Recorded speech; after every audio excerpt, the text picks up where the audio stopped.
ಖ್ಯಾತ ಅಭಿನೇತ್ರಿ ಕಂಗನಾ ರನಾವತ್ ಗೊತ್ತಲ್ಲ, ಇದೀಗ ಬಿಜೆಪಿಯ ಹಿಮಾಚಲ ಪ್ರದೇಶದ ಮಂಡಿಯಿಂದ ಅವರು ಬಿಜೆಪಿ ಅಭ್ಯರ್ಥಿಯಾಗಿದ್ದಾರೆ. 2019ರಲ್ಲಿ ಇವರೊಂದು ಟ್ವೀಟ್ ಮಾಡಿರ್ತಾರೆ. ಏನಪ್ಪ ಅಂತಂದರೆ, ಗೋಮಾಂಸ ಮತ್ತು ಯಾವುದೇ ಮಾಂಸಗಳನ್ನು ಯಾರು ಬೇಕಿದ್ರೂ ಸೇವಿಸಬಹುದು ಅಂತ. ಈಗ ಅದನ್ನೇ ಮುಖ್ಯವಾಗಿಟ್ಟುಕೊಂಡು ಮಂಡಿ ಬಿಜೆಪಿ ಅಭ್ಯರ್ಥಿ ಕಂಗನಾ ರನಾವತ್ ಗೋಮಾಂಸ ತಿಂತಾ ಇದ್ರು ಅಂತ ಹೇಳಿ ಕಾಂಗ್ರೆಸ್ ನಾಯಕ ವಿಜಯ್ ವಡೆತ್ತಿವಾರ್ ಆರೋಪ ಮಾಡಿದ್ದಾರೆ. ಆದರೆ ಕಾಂಗ್ರೆಸ್ ಆರೋಪಕ್ಕೆ ಬಾಲಿವುಡ್ ನಟಿ ತಿರುಗೇಟು ನೀಡಿದ್ದಾರೆ. ನಾನು ಗೋಮಾಂಸ ಸೇವನೆ ಮಾಡೋದಿಲ್ಲ, ಗೋಮಾಂಸ ಮಾತ್ರವಲ್ಲ ಯಾವುದೇ ಕೆಂಪು ಮಾಂಸ ಸೇವನೆ ಮಾಡೋದಿಲ್ಲ, ನನ್ನ ವಿರುದ್ಧ ಆಧಾರರಹಿತ ಆರೋಪ ಮಾಡಲಾಗಿದೆ ಅಂತ ಹೇಳಿ ಅವರು ಕಿಡಿಕಾರಿದ್ದಾರೆ. ಇಲ್ಲಿ ತನಕ ಕಂಗನಾ ರನಾವತ್ ಎಂಥವ್ರಿಗೆಲ್ಲ ಟಕ್ಕರ್ ಕೊಡ್ತಾ ಇದ್ರು ಅಂತಂದರೆ ವೆರಿ ಫಸ್ಟ್ ಟೈಮ್ ಅವರ ವಿರುದ್ಧ ಟಕ್ಕರ್ ಬಂದಿದೆ. ಅದಕ್ಕೆ ಅವರು ಉತ್ತರವನ್ನು ಕೊಡ್ತಾರೆ. 2019ರಲ್ಲಿ ಟ್ವೀಟ್ ಮಾಡಿರ್ತಾರೆ, ಕೆಂಪು ಯಾವುದೇ ಮಾಂಸಗಳನ್ನು ಬೇಕಿದ್ರೂ ಗೋಮಾಂಸ ಇರುತ್ತೆ ಯಾವುದು ತಿನ್ಬೋದು ಅಂತೇಳಿ.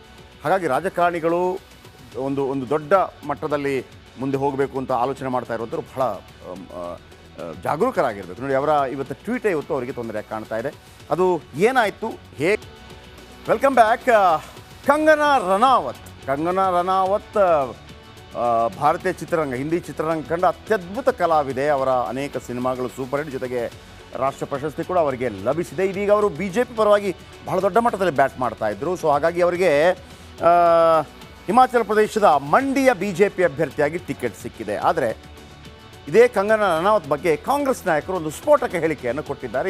ಇದೀಗ ದೊಡ್ಡ ಮಟ್ಟದಲ್ಲಿ ಚರ್ಚೆಗೆ ಕಾರಣವಾಗಿದೆ. ಬಿಜೆಪಿ ಅಭ್ಯರ್ಥಿ ಕಂಗನಾ ರನಾವತ್ ಬೀಫ್ ತಿಂತಾರೆ, ಬೀಫ್ ಅಂತಂದರೆ ಗೋಮಾಂಸ ತಿಂತಾರೆ. ಇದನ್ನು ಹೇಳಿದ್ಯಾರು? ಕೈ ಸಚಿವ ವಿಕ್ರಮಾದಿತ್ಯ ಸಿಂಗ್ ಈ ಸ್ಫೋಟಕ ಆರೋಪವನ್ನು ಮಾಡಿದ್ದಾರೆ.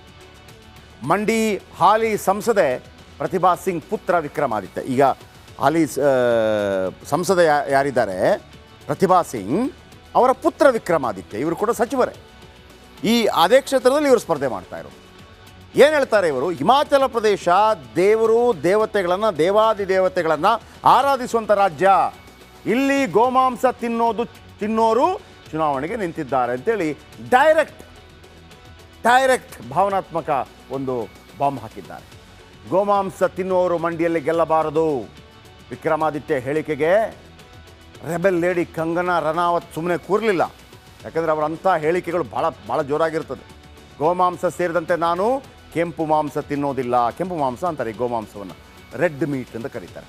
ನನ್ನ ವಿರುದ್ಧ ಆಧಾರರಹಿತ ಆರೋಪ ಮಾಡಲಾಗ್ತಾ ಇದೆ. ನನ್ನದು ಯೋಗ ಮತ್ತು ಆಯುರ್ವೇದಿಕ್ ರೀತಿಯ ಜೀವನ ಶೈಲಿ.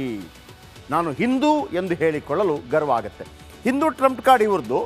ಆ ಹಿಂದೂ ಟ್ರಂಪ್ ಕಾರ್ಡ್ಗೆ ವಿಕ್ರಮಾದಿತ್ಯ ಸಿಂಗ್ ಏನು ಹೇಳಿದ್ದಾರೆ ಅಂತಂದರೆ, ನೀವು ಹಿಂಗೆಲ್ಲ ಹೇಳ್ತೀರಿ, ಗೋಮಾಂಸ ತಿಂತೀರಿ ಅಂತ ವಿಕ್ರಮಾದಿತ್ಯ ಸಿಂಗ್ ವಿರುದ್ಧ ಕಿಡಿಕಾರಿದ್ದಾರೆ ಕಂಗನಾ ರನಾವತ್.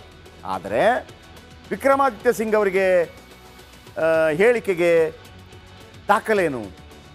2019ರಲ್ಲಿ ಇದೇ ಕಂಗನಾ ರನಾವತ್ ಒಂದು ಟ್ವೀಟ್ ಮಾಡಿರ್ತಾರೆ. ಆಗ ಅವ್ರಿಗೆ ಗೊತ್ತಿರೋದಿಲ್ಲ, ನಾನು ಮುಂದೆ ಲೋಕಸಭಾ ಚುನಾವಣೆಗೆ ನಿಲ್ತೀನಿ, BJP ಪರ ನಿಲ್ಲಬೇಕಾಗತ್ತೆ, ಹಿಂದುತ್ವ ಪರ ಧ್ವನಿ ಎತ್ತಬೇಕಾಗಿದೆ, ಗೊತ್ತಿರಲಿಲ್ಲ. ಅವತ್ತು 2019ರಲ್ಲಿ ಏನು ಟ್ವೀಟ್ ಮಾಡ್ತಾರೆ? ಗೋಮಾಂಸ ಸೇರಿದಂತೆ ಯಾವ ಮಾಂಸ ತಿನ್ನುವುದು ಕೂಡ ಅಪರಾಧವಲ್ಲ, ತಿನ್ನಬಹುದು ಅಂತ. ಆ ಟ್ವೀಟ್ ಬೆನ್ನಲ್ಲೇ ಆ ಸಂದರ್ಭದಲ್ಲಿ ವಿವಾದಕ್ಕೆ ಕಾರಣವಾಗಿದ್ದರು ಕಂಗನಾ ರನಾವತ್ ಆಗಲೇ. ಆದರೆ ಕಾಲಾನಂತರದಲ್ಲಿ ಅದೆಲ್ಲ ಆ ಕಡೆ ಈ ಕಡೆ ಒಂದು ರೀತಿಯಲ್ಲಿ ಕ್ಲೀನ್ ಚಿಟ್ ಪಡೆದಿದ್ರು. ಇಲ್ಲ, ನಾನು ಹಾಗೆ ಹೇಳಿದ್ದಲ್ಲ, ಹೀಗೆ ಹೇಳಿದ್ದಲ್ಲ ಅನ್ನುವಂಥ ರೀತಿಯಲ್ಲಿ. ಈಗ ಇದುವರೆಗೆ ದೊಡ್ಡ ತಲೆನೋವಾಗಿ ಪರಿಣಮಿಸಿದೆ. ಕಂಗನಾ ರನಾವತ್ ಅವರ ಹೇಳಿಕೆಗಳು ನಾಳೆಯಿಂದ ಬರಲಿಕ್ಕೆ ಶುರುವಾಗುತ್ತೆ. ವೆರಿ ಇಂಟ್ರೆಸ್ಟಿಂಗ್, ನೋಡೋಣ ಏನಾಗುತ್ತೆ ಅಂತ. ಓಕೆ, ಮತ್ತೊಂದು ಕಡೆ